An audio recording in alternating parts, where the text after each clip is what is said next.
The story will be told from the perspective of the main female character. She is your problem now. Those were the exact words my mother said to me. That was the night my sister left her 4-month-old baby on my front porch and disappeared into the storm. She did not ask if I was okay. She did not even look at the baby. She simply placed a life in my arms that I had never planned for and turned away. 11 years later, those same people dragged me into court, saying I was the one who had kept them apart.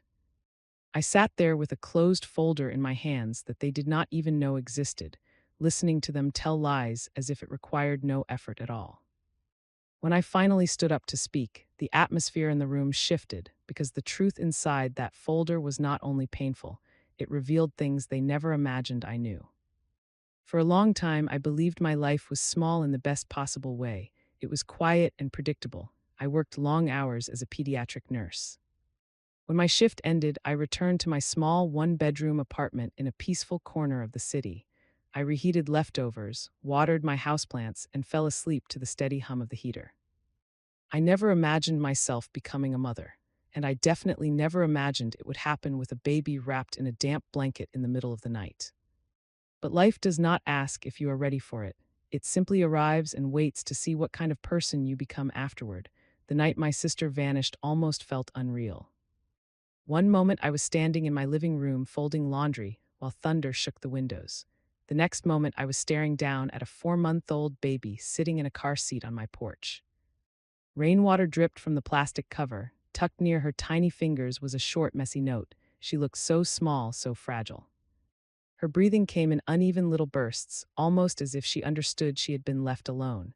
My hands trembled when I reached for my phone and called my parents. I wanted them to care. I needed them to care. My mother answered on the second ring. She sighed heavily, as if my call was an inconvenience. Then she spoke the sentence that has echoed in my memory ever since. She is your problem now. My father never even came to the phone. The line went dead before I could say anything else. Even now, 11 years later, I can still remember how heavy the silence felt after that call ended. That was the moment I realized no one was coming to help me. Not the man I had been dating who left 2 weeks later, not my parents, not anyone. It was just me and a baby who had no one else in the world. I did not sleep for the first 48 hours. Between tears, I watched videos online to learn how to warm bottles properly. When the sun finally came up, I hurried to the store with the baby tucked inside my coat because I did not own a single thing meant for a child. Without really thinking about it, I changed my entire life. Slowly, it stopped feeling like a burden and started feeling like love. The little girl would wrap her tiny fingers around mine and look up at me as if I were the only steady thing she had. And maybe I was. People talk about chosen families like it is a comforting idea. Mine was built out of rainstorms, sleepless nights, and quiet promises whispered in the dark. For 11 years, it felt unbreakable. Until the day my sister came back, she did not return to apologize. She returned to perform. It happened on an ordinary Wednesday. My daughter was 10 years old. She was stretched out on the living room floor, carefully building a model solar system out of cardboard circles. She hummed softly while she worked because she felt safe. Then my phone rang with a number I did not recognize. I almost ignored it. "It's me," the voice said. For a moment my mind could not process it. But then I heard the familiar tremor in her voice, the one she used whenever she wanted something. It was my sister, the same sister who had disappeared into the rain 11 years earlier. She told me she was back in the city. She said she wanted to talk. She said she wanted to explain everything. We met at a small cafe across from a quiet park. She called it neutral ground. When she walked through the door, I barely recognized her.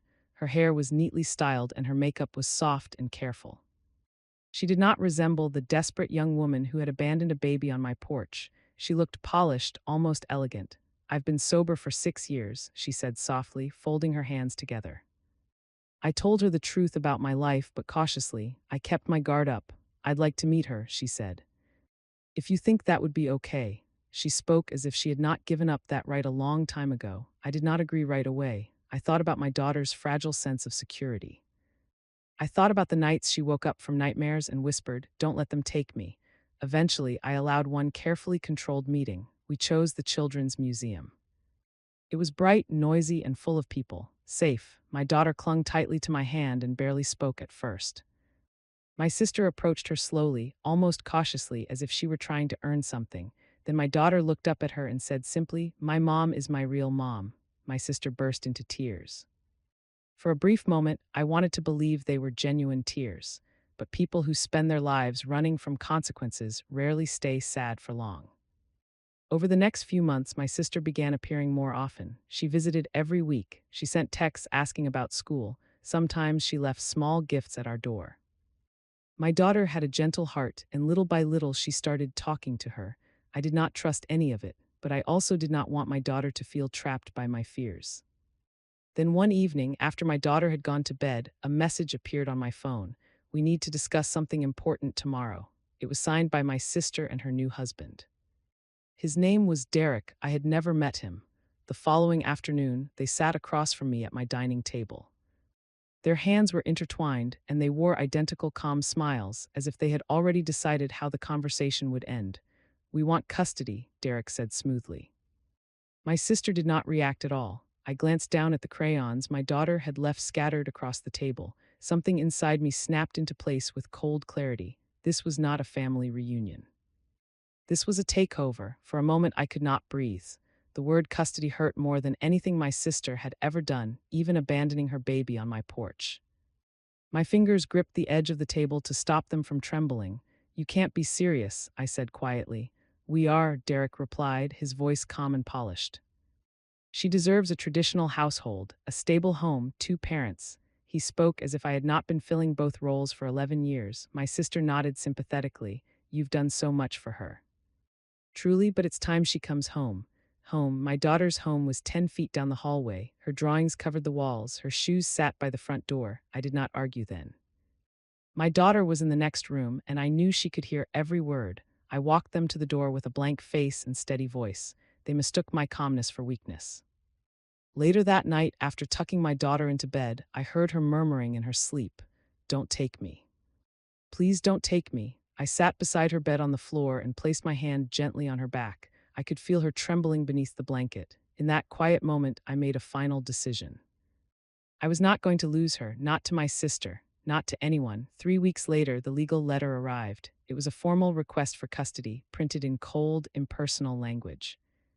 My parents had signed a statement supporting my sister. They claimed I had kept the family away from the child and had filled her head with lies. Every word was false. My parents had never even mailed her a birthday card, yet now they insisted I had prevented them from seeing her. I did not break down. Instead, I became focused. I hired a lawyer named Sarah. She had kind eyes but spoke with sharp confidence. After reviewing the documents, she leaned back in her chair and looked at me carefully. "This isn't about reconciliation," she said. "This looks like a power move, possibly even a financial one." "Financial?" I asked. Sarah nodded slowly. "The timing is suspicious. People don't suddenly return after 11 years for no reason. We should look into what they were doing before they came back." Officer Miller handled the investigation quietly and methodically. When he brought information to us, he slid documents across the table like someone dealing cards in a game nobody wanted to play. Within 2 weeks, he uncovered 3 details that made my stomach turn. First, my sister's husband was drowning in debt. Second, he had been searching for my daughter's biological father for months. And third, the man my sister had refused to name all those years ago had recently inherited $4.5 million. Suddenly, everything made sense. My sister's polished appearance. Derek's sudden interest, their rush to gain custody now. It was never about love, it was about money. I stared at the papers spread across the table. There were records of financial trouble, internet searches, and messages exchanged between my sister and my parents, messages proving they had been secretly communicating for 3 years. It was betrayal wrapped in silence. By that point, I was no longer scared. I was preparing. When the court date arrived, I was not going to walk into that room feeling powerless. I was going to walk in carrying the truth. The courthouse smelled like dust and old paper, mixed with the sharp chill of recycled air. It was the kind of smell that made everything feel serious and permanent. I sat beside Sarah at the long table. The closed folder rested between us like something alive. Every few seconds I glanced toward the door. I thought about my daughter sitting in her classroom at school, completely unaware of the storm building around her life. Then my sister and her husband entered the room. She wore a soft blue dress, her hair styled in gentle waves meant to make her appear innocent. Derek wore a crisp suit and that confident half-smile he used like armor. Behind them, my parents took their seats. They folded their hands neatly, as if they were attending a church service instead of a trial they had helped orchestrate. When the judge entered, the entire room shifted. Judge Stevens had silver hair and a composed expression. She took her seat, looked at the room, and said, "Let's proceed." My sister spoke first. "My sister kept the girl from me," she said. Her voice was shaking perfectly on cue. "I was sick, but I got better. I wanted to see her again." She said no. She shut me out. Her lawyer nodded to encourage her. "And your parents?" They were heartbroken, my sister whispered. My sister did not let them see their granddaughter. It was a lie told like it was a holy word. My parents got on the stand next and said the same thing. "She kept us away," my mother said with a fake sigh. "We tried," my father added. "She wanted the girl to forget us." They claimed I had blocked the family and that I had distorted the girl's understanding of her heritage. Not once did they talk about the nights I begged them for help. They did not mention the birthdays they skipped or the hurt they caused. They didn't mention the times the girl asked why they didn't stay. The husband spoke last. He was cold and polished. "Her work schedule is not stable. She has a limited income and there are not two parents in the house. This puts the girl at a disadvantage," he said. "My wife and I can give her stability, opportunity." That word opportunity made my chest feel tight. Then it was my turn. Sarah led me through my story. We showed photos, school reports, and notes from the therapist. We showed notes from teachers, neighbors, and doctors. Every paper showed what my daughter's life was really like: stable, loved, and good, but the other lawyer tried to ruin it. "You work 2 jobs, right?" the lawyer asked. "I do telehealth work after the girl is asleep," I answered. "I do it to save for her future." "You are not married?" "Yes." "You rent?" "Yes." "Do you believe you can give her what a married couple with a house can give her?" Sarah said, "Objection." The judge agreed, but the question had been asked. I took a slow breath. "I can give her everything she actually needs. Safety, stability, and love. These are things she has only known with me." The judge watched me closely. Her look was not cold. She was measuring the truth against how things looked. When the talking ended, the judge folded her hands. "Does the respondent have additional evidence to submit?" she asked. Sarah nodded. "Yes, Your Honor, we do." My heart was beating fast. This was the moment everything changed. She picked up the closed folder. "May I approach, Pros?" The folder hit the judge's desk with a soft thud, but the sound felt very loud in the room. My sister looked worried. Her husband moved around in his chair. My parents leaned forward. Judge Stevens broke the seal. When she opened the first page, her eyebrows went up. By the second page, she took a sharp breath.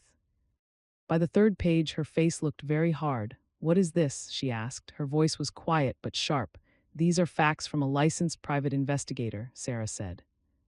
"It includes money records, phone logs, and internet history. This evidence directly contradicts the testimony given in this courtroom." My sister's face turned white. The husband's jaw was tight. The judge read in silence for almost a full minute. Then she looked at my sister. "Mrs. Morgan," she said, "were you aware that your husband has been trying to find the biological father of the child?" My sister blinked. "What? Were you aware that this man recently inherited a lot of money, $4.5 million, and that your husband started looking for him right after that happened?" The husband started to talk, but his lawyer pulled his sleeve to stop him. My sister's voice sounded weak. I did not know the details." The judge looked at her hard. "That is not what these messages show." My parents started to act nervous. The judge turned to look at them and to the grandparents. The judge said, "Can you explain why your phone records show you have been talking to your daughter for 3 years? You swore under oath that you did not know where she was." My mother could not speak right. My father wiped sweat off his forehead. "I do not allow people to lie in my court," the judge said, "especially in a case about a child." Sarah put more papers on the desk. "Also, Your Honor, these are reports from the school counselor. They show that the child has very bad anxiety because she is afraid of being taken away from her primary parent. That was more important than the money lies." The room was quiet.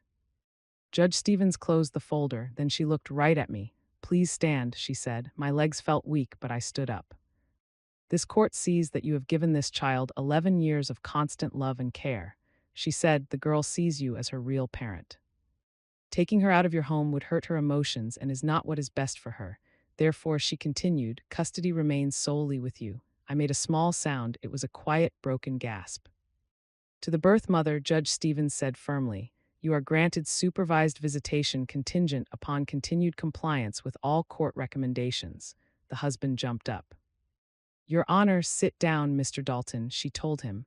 "Your financial motives are documented. The court will be telling the right people to look into this further." My parents just stared at me like they didn't know who I was. Court adjourned. The judge hit the desk with her gavel one time. Everything after that was a blur. I heard chairs moving and people whispering. My sister walked up to me slowly. Her eyes were red and her voice was thin. "I didn't know," she whispered, he said. I stepped away from her. "I had to protect myself. You had 11 years," I said very quietly. 11 years to show up for her. "You came back for the money, not the child." She did not say I was wrong.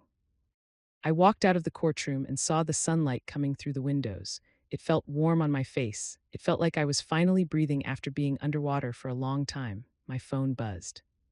It was a message from the art teacher. It was a photo of my daughter smiling and holding a drawing of the two of us. We were a family made by choice. It was not about blood or lies. I let out a big breath. We were safe. The truth had won the fight for me. The weeks after the court case were very quiet. Life was finally normal. My daughter slept all night. She did not have nightmares anymore. She did not cling to me at school.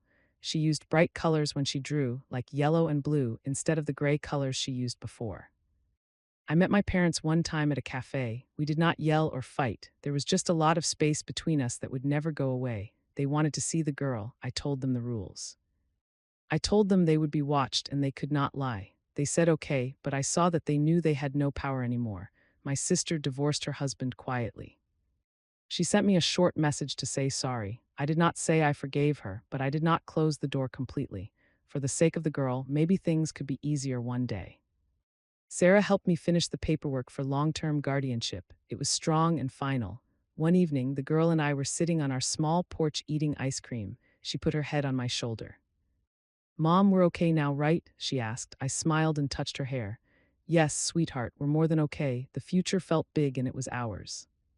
Some families are made of blood, but others are made of staying loyal and keeping promises when no one is looking. We are the second kind. We survived the lies and the court where the truth had to fight for air. We came out stronger and steadier. If this story meant something to you, tell me in the comments. If you have ever had to protect someone you love from your own family, you are not alone. Hit subscribe so you don't miss the next story.